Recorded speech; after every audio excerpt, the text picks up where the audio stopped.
think this is like a key differentiator between what I see A reps do and B reps do. I think like A reps and A star reps, if we were to categorize them, will never sell alone. They'll be the ultimate project managers, bringing in the best resources internally for them to sell deals.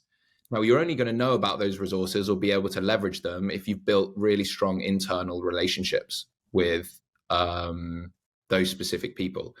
And what I think would be my bugbear when I was thinking about this, if I was in legal or if I was in customer success and I suddenly got a random message from an Abe at the end of the quarter being like, hey, you need to jump on this, you need to do this for me, without any relationship. Whereas, if you've gone out of your way, if you've been like, hey, I'm Jack, I'm an AE here, like, do you want to grab lunch? We go and grab a coffee with like your legal team, customer success, onboarding, you're never going to be the stranger.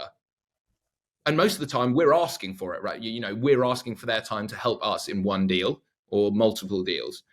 So try and build your internal branding relationship. Go and ask to take people out for lunch. Go and ask to, hey, can we have a coffee? Hey, can we have a one-to-one? I'd love to understand more about how you support customers, like what your role involves. And then most of the time, everyone's a human being at the end of the day. And as an example, let's say I'm asking for red lines at the end of the quarter and it goes in the queue. But I've built a great relationship with my head of legal. I know personal stuff about them. We can banter a bit over Slack. Like, I've taken them out for coffee. Where do you think they're going to prioritize mine versus the AE that's never spoken to them before, that every end of quarter will just throw something at the end of the day, being like, you need to get this done in the next 2 hours? They're going to come to me, aren't they? Like, it's just what happens. Humans are like that.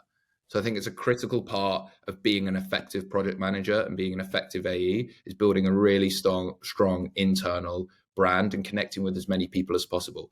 You don't need to build that brand by being the number one top of the leaderboard every single time.